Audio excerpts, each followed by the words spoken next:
जय श्री कृष्ण, सभी को राधे राधे। तो साथियों, आज हम वीडियो में आपके लिए लेकर आए हैं भागवत कैसे सीखें। जी हाँ, जैसे कि आपने थंबनेल में देख ही लिया होगा कि भागवत कैसे सीखें। जी हाँ, मेरे YouTube के वीडियो में ऐसे कई कमेंट आए, गुरुजी हम भागवत सीखना चाहते हैं। तो मैंने आपके लिए निरंतर प्रयत्न करके आपके लिए यह मैं वीडियो लाया हूँ। तो दोस्तों, अगर आप भागवत सीखना चाहते हो तो वीडियो को स्किप ना करें, पूरा देखें, तभी आपको समझ में आएगा। तो भागवत कैसे सीखें, तो हमारा मेन पॉइंट सर्वप्रथम तो ये आता है कि हमें किसी प्रकार से बोलने में ना तो झिझकना है और ना शर्माना है, क्योंकि व्यास गादी पर बैठना बहुत ही कोई खतरनाक वाली बात नहीं है, कोई घबराने वाली बात नहीं है। उस पर बैठना, विराजमान होना बहुत अच्छी बात है। ये एक तरफ से आप समझ लीजिए कि हमारे भाग्य में या हमारी किस्मत में था तो हम व्यास गादी पर विराजमान हो गए। तो व्यास गादी पर विराजमान होना बहुत अच्छी बात है, क्योंकि स्वयं भगवान ठाकुर जी, उनकी ही यदि आपके ऊपर कृपा होगी तभी आप व्यास गादी पर विराजमान होंगे। तो दोस्तों, हमारा टॉपिक क्या है कि भागवत सीखें। तो हम आपको पहले दिन की भागवत सिखाएंगे कि हम पहले दिन में हमें क्या बोलना चाहिए, गुरुजी क्या करना चाहिए। ये सारी चीज़ें जो आप हमसे प्रश्न पूछ रहे थे, उसका आपको उत्तर इस वीडियो के अंदर आपको हम देंगे।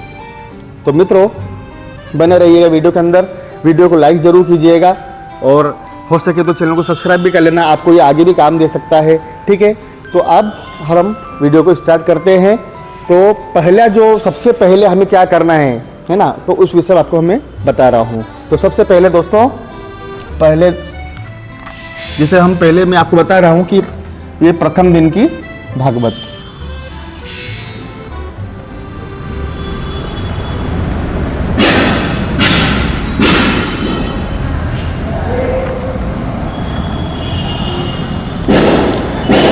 ये हमारा विषय है दोस्तों कि प्रथम दिन की भागवत, उसमें हमें क्या क्या करना चाहिए। तो सबसे पहले आपको जो है तो आप सिलेबस पूरा कंप्लीट रखें, क्योंकि सिलेबस आपको कंप्लीट करने पर उससे आप बिल्कुल सिलेबस को घोल कर पी जाइए। दोस्तों, सिलेबस एक ऐसी चीज़ है कि जिसे हम अपने अंदर उसको विकसित कर सकते हैं, उसको हम निरंतर रूप से हम उसको बढ़ावा दे सकते हैं, उसको हम सुचारू रूप से चालू रख सकते हैं। तो दोस्तों, हमेशा सिलेबस का हमेशा ध्यान रखना। तो पहला जो हमारा है, सबसे पहले हमको सभी देवताओं का पूजन करवाना है। सभी देवताओं का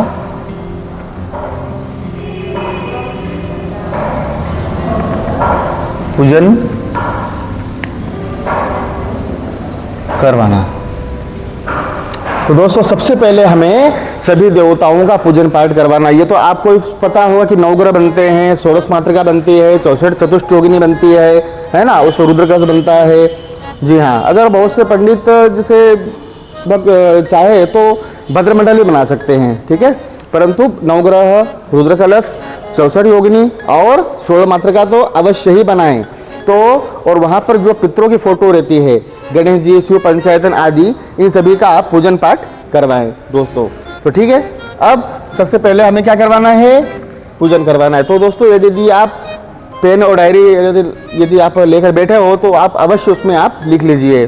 तो पहले दिन हमें क्या करवाना है, पहला पॉइंट हमारा क्या है, सभी देवताओं का पूजन करवाना है। उसके पश्चात नंबर 2,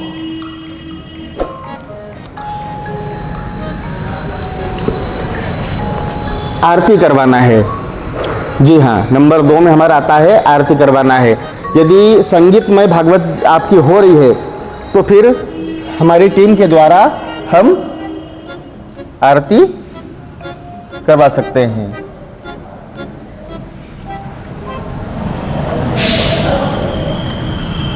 या फिर यदि मान लो कि टीम नहीं है या संगीतमय नहीं है भागवत जी आपकी, तो फिर स्वयं भी आरती कर सकते हैं। या फिर स्वयं भी आरती कर सकते हैं।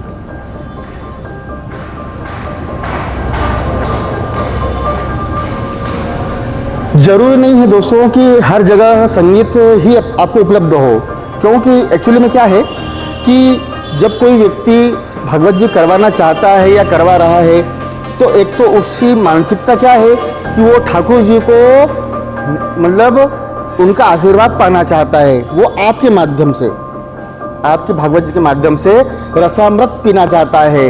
रसामृतम भागवतम च सदानंदम च चिदानंदम चेवतः रसमृतम च रसपाननम। तो इसमें क्या है कि आप ये एक बात समझ लीजिए मेरी बात, कि जरूरी नहीं कि भागवत जी में संगीत ही हो, बिना संगीत से भी आप भागवत जी कर सकते हैं। ठीक है। तो दूसरा जो हमारा हमने जो पॉइंट बताया है, टीम के द्वारा आरती करना या फिर स्वयं भी भागवत आरती आप कर सकते हो दोस्तों। उसके बाद में आपको तीसरा जो है तो पॉइंट आता हमारा मंगलाचरण, है ना।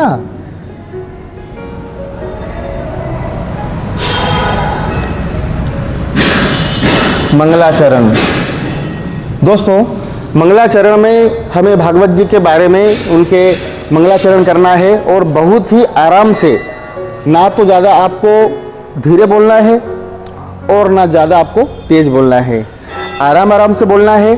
और भागवत जी के मंगलाचरणों को आप शुद्ध स्पष्ट भाषा में बोलोगे तो बड़ी अच्छी बात है, क्योंकि मंगलाचरण ऐसी चीज़ है कि जिससे जहाँ आप मंगलाचरण करोगे उसी समय जो हमारे श्रोतागण होते हैं वो आपको उस समय उसी क्षण आपको परख सकते हैं, परख लेंगे वो कि व्यक्ति के वक्ता के, है ना, वक्ता, आप वक्ता हो, जो व्यास गद्दी पर बैठता है उसको वक्ता बोलते हैं, कि वक्ता द्वारा किस प्रकार से उसकी शैली है, उसकी कैसी भाषा है, बोलने में किस प्रकार से उसके मीठापन है, ये सारी चीज़ें मंगलाचरण में आती है दोस्तों। ठीक है। उसके पश्चात नंबर 4 आता हमारा संकीर्तन करना। ठीक है। संकीर्तन करने पर यदि आपकी टीम है संगीत द्वारा तो ठीक है ना, नहीं तो फिर आप स्वयं भी भजन कोई सा भी कर सकते हैं दोस्तों। उसमें क्या होगा कि भजन करने से हमें थोड़ा सा हमारे ठाकुर जी की, उनके द्वारा हमें थोड़ी शक्तियाँ मिलती है, उनसे हमें पावर मिलता है हमको, तो हमें भजन करना चाहिए। भजन करने से हमारे दिमाग के और भी जो नसें होती है वो खुल जाती है ना, हमारा मनोविज्ञान बाहर आता है, हमारा ज्ञान बढ़ता है उससे भी, और हमारे अंदर शक्तियाँ ऐसी आ जाती है, क्योंकि ठाकुर जी का हम स्वयं जब गुणगान करते हैं तो भगवान श्री हरि ही स्वयं प्रकट होकर, किसी भी रूप में प्रकट होकर और हमें भी आशीर्वाद प्रदान करते ही हैं दोस्तों। तो हमें 4 नंबर पर है हमारा संकीर्तन या फिर भजन करना। अब इसके बाद में नंबर 5 पर आता है सभी का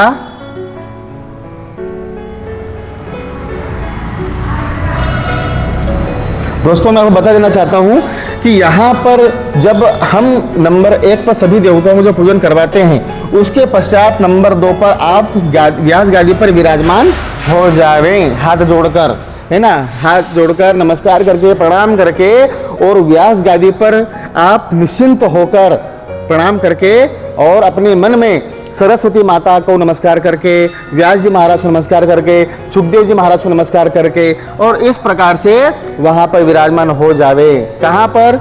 ये यहाँ पर, है ना, सभी देवताओं का पूजन करने के बाद में, और यहाँ पर विराजमान होने के पश्चात ही आपको यहाँ पर आरती करवाना है दोस्तों। जी हाँ, आपको फिर आरती करवाना है। तो हमारा जो 5वां नंबर का जो टॉपिक है, हम वापस विषय में आते हैं।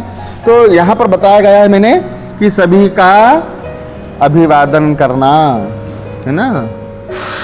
तो दोस्तों इसका मतलब ये होता है अभिवादन का कि हमारे यहाँ जैसे कि भागवत जी जो आप करोगे तो उसमें आपकी जो संगीत टीम होगी उनका अभिवादन आपको करना है ना, कि ये तबले बजाने वाले भैया फलाने गांव से आए हैं, इनको नमस्कार है। केसियो हारमोनियम बजाने वाले भैया आए हैं, इनको हमारा नमस्कार है।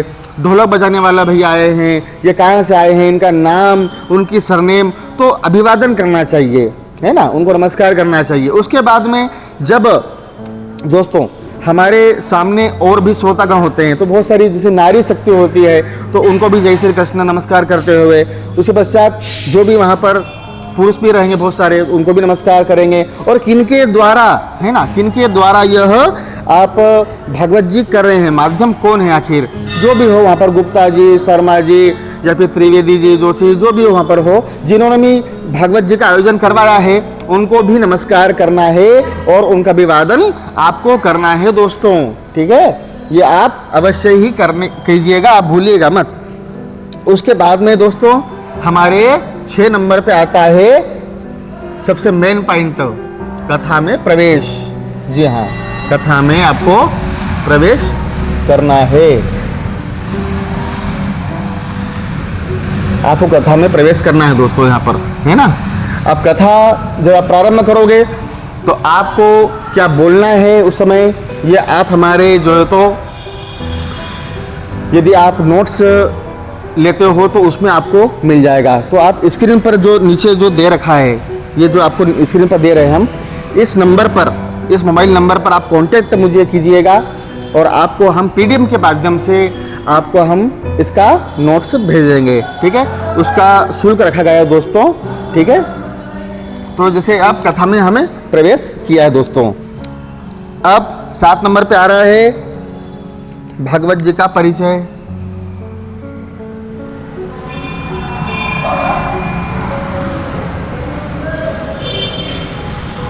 है ना, ये आ रहा है परिचय।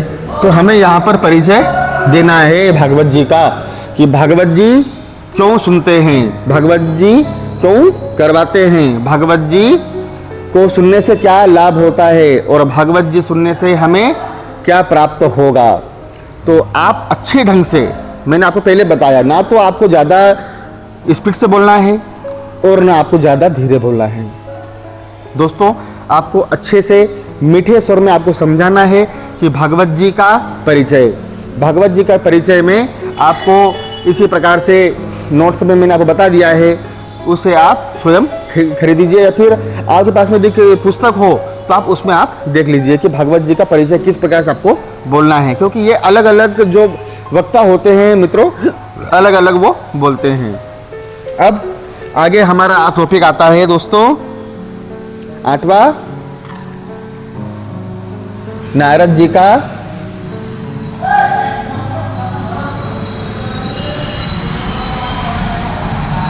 सनकादियों से मिलन।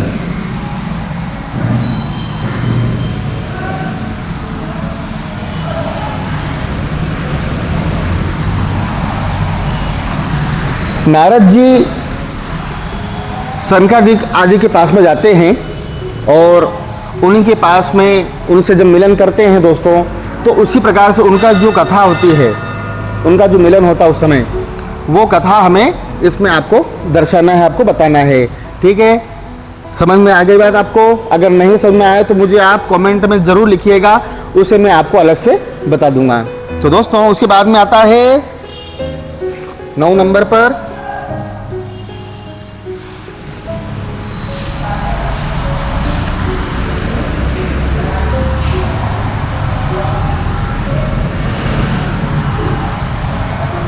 भक्ति ज्ञान और वैराग्य कथा। ठीक है,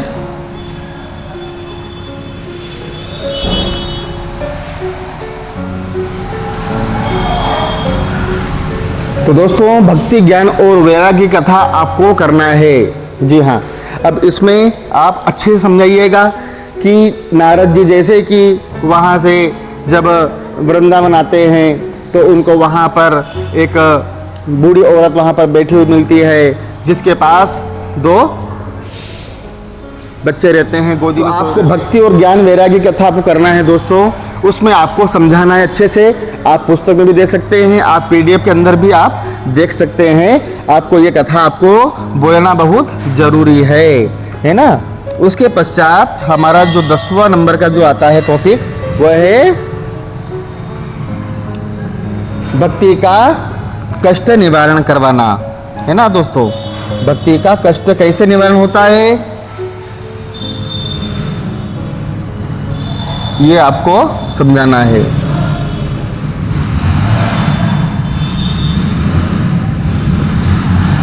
भक्ति का कष्ट कैसे निवारण होगा, कमेंट बॉक्स में जरूर बताइएगा।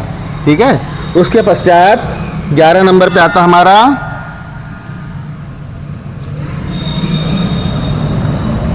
आत्मदेव। किसको किसको पता है, किसी कथा आएगी? आत्मदेव की पत्नी का नाम क्या था?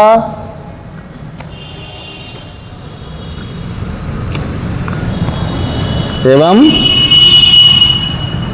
धुंधली। ठीक है, धुंधली, ये मैंने लिख दिया है धुंधली। कापी और डायरी लेकर अगर आप बैठे हो तो लिख लेना। ठीक है, तो दोस्तों आत्मदेव नाम के इनकी जो कथा है यह अवश्य ही प्रथम दिन करना चाहिए।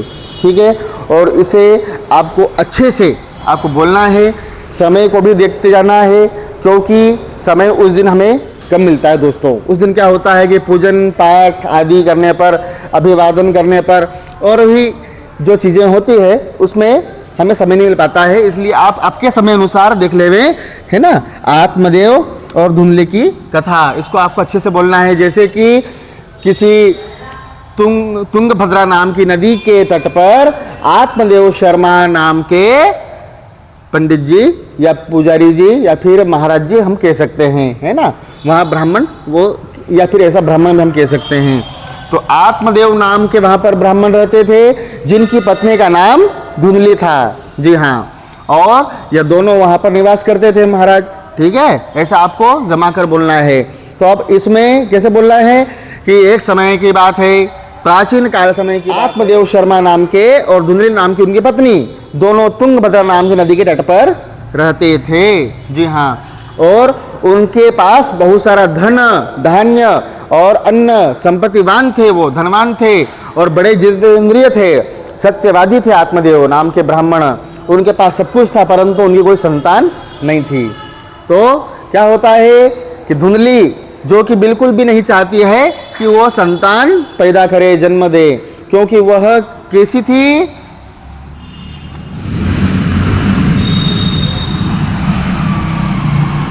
क्रूरता, है ना, क्रूरता स्वभाव वाली थी। यानी कि उसकी सोच जो थी वो बहुत ही गलत थी। वह जब किसी बात को सुनती थी और 10 जगह वो बात 10 जगह अगर बात नहीं करे तो फिर क्या बात थी। तो इसमें क्या है कि धुंधली का जो विचार थे, उसकी जो भावनाएं थी वो बहुत ही अलग थी। वह बच्चे को जन्म देना नहीं चाहती थी। वह नहीं चाहती थी कि उसके घर में कोई जन्म ले या उसका जो शरीर है वो वैसा ही हो या खराब हो।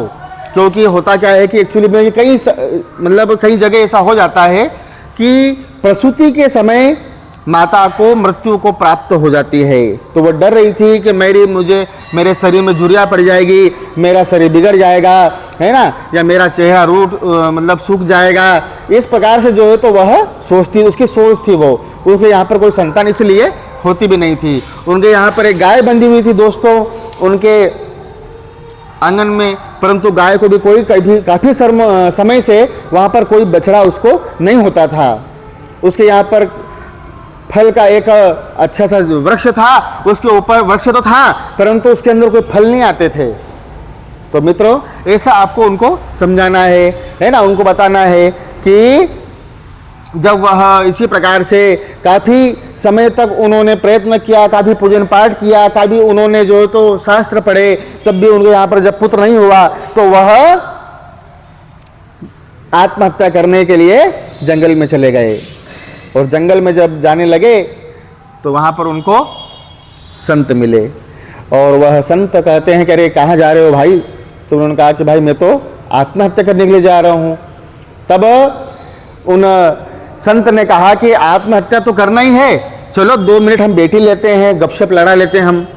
तो अब वो थोड़ी देर के लिए बैठ जाते उनके पास में और वो उनसे पूछने लगे कि भाई बताओ तो सही आखिर क्या बात है, तुम आत्महत्या क्यों करने जा रहे हो। तब उन्होंने बताया कि मेरे घर पर संतान नहीं है, तो ऐसे जीवन का क्या मतलब है जो वंशज नहीं आगे बढ़ा सके, इसलिए मैं आत्महत्या करने जा रहा हूँ। तो देखिए वो संत क्या कहते हैं कि अरे तुम देखो आत्महत्या करने जा रहे हो, सो जाओ, मैं तुम्हें नहीं रोकूंगा, पर मैं तुम्हारा एक बार हाथ तो देखूं कि आखिर क्या है। तब उस संत ने उनका हाथ देखा, आत्मदेव ब्राह्मण का।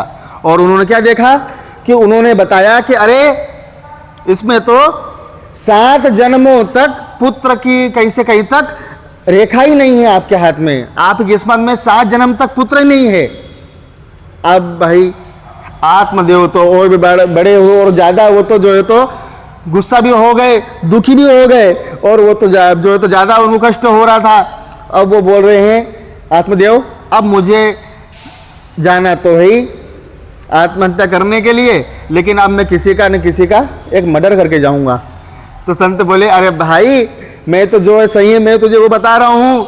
तो आत्मदेव नाम के ब्राह्मण बोले कि भाई मुझे तो जाने, संत जी मैं आपको हाथ जोड़ रहा हूँ, प्रणाम कर रहा हूँ, मुझे अब तुम जाने दो यहाँ से। तो संत ने कहा कि अरे रुको भाई रुको, मेरी बात सुनो, मैं आपको एक फल देता हूँ और उस फल को आपकी पत्नी धुंधली को खिला देना, उसी में उसका गर्भ ठहर जाएगा।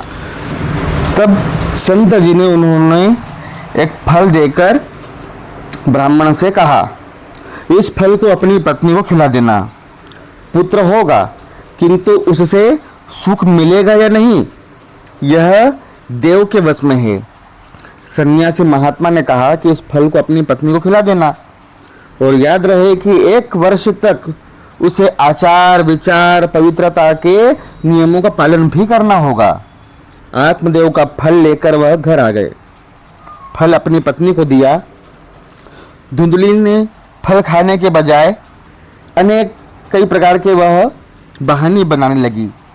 वह सोच रही थी कि फल खाने पर गर्भवती हो जाऊंगी, पेट बढ़ने से मैं सुंदर नहीं लगूंगी, कुछ न खाने पीने में से मैं दुर्बल हो जाऊंगी, बालक के लालन पालन में भी बड़ा कष्ट होगा, प्रसव के दौरान कहीं मृत्यु हो गई तो प्रसव के समय ननद घर आएगी और सारा धन ले जाएगी।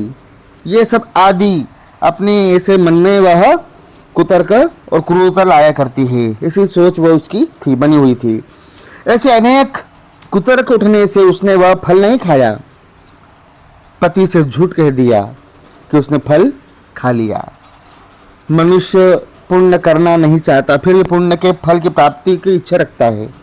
देखो पाप करता है फिर भी पाप के फल को नहीं चाहता। छोटी बहन के कहने पर धुंधली ने वह फल गाय को खिला दिया। बहन से सारा वृतांत बताया। धुंधली ने बहन को बालक होने वाला था, उसने उपाय बताया कि तू गर्भवती होने का नाटक करना, जब मेरा पुत्र होगा तो मैं अपना पुत्र तुझे दे दूंगी। मैं अपने पति को कह दूंगी कि मेरा बालक 6 महीने का ही मर गया, मैं प्रतिदिन आकर उस बालक का पालन पोषण करती रहूंगी। समय अनुसार उसकी बहन के यहाँ पुत्र हो गया है ना। अब उधर चुपचाप वह बालक धुंधली को लाकर उसने दे दिया। पुत्र जन्म की सूचना आत्मदेव को मिली। आत्मदेव तो बहुत खुश हो गए, खूब नृत्य करने लग गए, है ना, खूब खुशी से प्रसन्न होकर वह दान धर्म करने लग गए। धुंधली ने अपने बहन को अपने घर पर रख लिया और वह उसका पोषण करने लगी। धुंधली ने उसका नाम अपने अनुरूप धुंधकारी रख दिया। इसके 3 महीने बीतने पर उस गाय के यहाँ पर भी एक सुंदर से मनुष्याकार बालक का जन्म हुआ। उसके कान गाय के कान के समान थे। आत्मदेव बहुत प्रसन्न हुए। लोग आत्मदेव को भाग्योदय की सराहना करने लग गए। देवयोग के इस रहस्य का पता किसी को भी नहीं पता चला।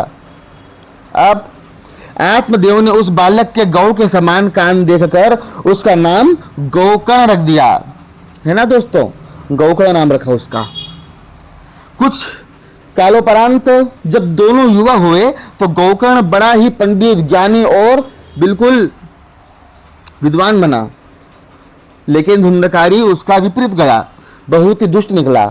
वह अपवित्र था। खान पान में गुस्सा करना, खराब वस्तुओं को संग्रह करना, वेश्याओं के पास जाना, सौ के हाथ से भोजन करता हुआ, चोरी करता हुआ, दूसरों के घर में आग लगाना, पैसे चुराना, दुष्ट कर्म करना, है ना, कुटला स्त्रियों के जाल में फंसकर घर का सामान उठा ले जाना, माता पिता के साथ मारपीट करना। ये आत्मदेव बड़े दुखी हो गए। पहले पुत्र प्राप्ति के लिए रो रहे थे, अब पुत्र कुपुत्र हो जाने पर रो रहे हैं। देखो कैसी यह दुर्वासना है। पहले वह पुत्र के लिए रो रहे थे, अब पुत्र न होए इसके लिए रो रहे हैं। कैसी विडंबना है। श्रीमद् भागवती कथा 3 प्रकार से है, आध्यात्मिक, आदिदैविक और आदि भौतिक। विचार करो तो समझ में आएगा। यह मानव शरीर तुंग भद्रा नदी है। भद्रा का अर्थ है कल्याण करने वाली, तुंग का अर्थ है अधिक और अत्यधिक कल्याण करने वाली तुंग भद्रा नदी है। वह मनुष्य शरीर बताया गया है। मनुष्य अपने इस सूर दुर्लभ शरीर से ही सत्कर्म, सत्संग और सतधर्म, प्रभु चरणों में भक्ति, अनुरक्ति और प्रीति करके आत्मदेव बन सकता है। सदाचरण, सत्संग और भगवान से संबंध जोड़कर अपनी आत्मा को देव बना ले, वही आत्मदेव है। भगवान का अंश जीवात्मा ही आत्मदेव है। तो दोस्तों, धुंधकारी बड़ा होने पर 5 वेश्याओं के चक्र में फंस गया। शब्द, स्पर्श, रूप, रस और गंध से 5 विषय की वेश्याएं होती है। ये 5 विषय ही धुंधकारी को अपने चक्रों में बांधते हैं। शरीर रक्षण, जीवन यापन, मर्यादा, संयम, नियंत्रण में रहते हुए इनका उपयोग ठीक है, किंतु उनमें लिप्त हो जाना दुखदायी है। मांस खाता था, है ना, 100 का, जो हाथ धर्म नहीं करते, दान नहीं करते, परोपकार नहीं करते, और वह हाथ रख 100 के हाथ खाते, जिन्हें हाथों से भगवान श्री कृष्ण की सेवा पूजा न हो, वे हाथ ही 100 के हाथ से सदृश हैं। धुंधकारी स्नान पवित्रता से हीन था। संध्या, दान, जप, हवन ये सब व्यर्थ मानता था वो। दोस्तों, अब यहाँ पर देखें आगे कि शास्त्रों में 3 प्रकार के स्नान बताए गए हैं। उषा काल में 4 बजे से 5 बजे के मध्य किया गया स्नान ऋषि स्नान, और ऋषि स्नान सबसे श्रेष्ठ है। आप सुन लीजिएगा, 5 से 6:30 बजे तक के समय में मनुष्य स्नान होता है। 6:30 बजे के बाद किया गया जाने वाला स्नान श्रेष्ठ नहीं होता है। सूर्य नारायण के उदय होने के पश्चात दंत धावन, शौच आदि उचित नहीं है। सूर्य बुद्धि के स्वामी देव है, उनकी संध्या करने से बुद्धि सतेज होती है। तो मित्रों, समय के अनुसार श्री आत्मदेव ब्राह्मण की मृत्यु हो जाती है और उसकी माता की मृत्यु भी हो जाती है। यहाँ पर बताया गया है कि जैसे कि धुंधकारी और गौकर्ण ये दोनों भाई हैं कथा में, और इनके माता पिता की मृत्यु हो जाती है समय के अनुसार। और इसी प्रकार इन घटनाओं से कोई दुख सुख कैसे होता है, क्योंकि न कोई किसी का शत्रु है, न कोई किसी का मित्र है। जिस पुत्र के दुखी से दुखी होकर माता आत्महत्या कर ले, पिता वन में चला जाए और भाई तीर्थ यात्रा के लिए चला जाए, उसकी सदगति नहीं हो सकती। धुंधकारी 5 वेश्याओं को घर में रखने लग गया। अब दुष्कर्म तो पहले से था ही वह। अब इस प्रकार यह वेश्याओं ने किसी प्रकार से साजिश रखकर इसे मार डाला। अब इसकी आत्मा जो तो भटक रही है यहाँ से वहाँ, है ना। अब भटक रही है तो ये तो प्रेत योनि में चला गया है, ठीक है, क्योंकि अकाल मृत्यु वाली गति नहीं होती है, ठीक है, उसको सदगति नहीं मिलती है। गौकर्ण ने धुंधकारी की मृत्यु का समाचार सुना। वह सोचे कि अरे मेरा भाई इस प्रकार ऐसे कैसे हो सकता है। वह लौट कर अपने घर आ गए, और घर आकर माता पिता के पुत्र होने पर भी गौकर्ण देव बने, और धुंधकारी प्रेत सत्कर्म और सद्धर्म करने पर मनुष्य देवत्व आता है, और दुष्कर्म में निरत होने पर उसको अधमगति को प्राप्त होना ही पड़ता है। धुंधकारी कभी अग्नि बन जाता, तो कभी किसी आकृति बन जाता, तो कभी भेष बन जाता। तो इस प्रकार गोकर्ण ने कहा कि हम सत्कर्म करते हैं, तुम डरो नहीं, तुम जो भी हो, जैसे भी हो, हम तुम्हें उद्धार तुम्हारा करवाएंगे।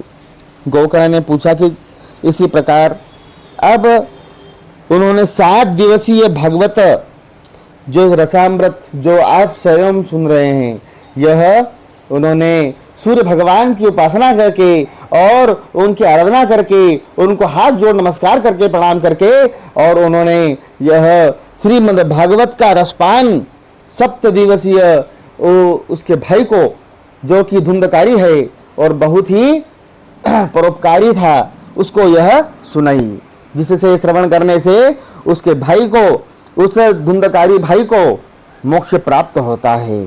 तो दोस्तों इसी प्रकार यह जो कथा है ये आपके समक्ष में मैंने आपको बताई है। कथा के अंदर गोकर्ण और धुंधकारी, ठीक है, उन दोनों भाइयों की कथा भी इसी के अंदर आएगी और आपको जो है तो कथा अच्छे से आपको समझाना है। तो दोस्तों उसके पश्चात आपको 12वें नंबर पर करना है आरती, ठीक है, आरती करना है और आरती करके जो है तो आपको यहीं पर आपको इस कथा को पूरे आज का विश्राम देना है।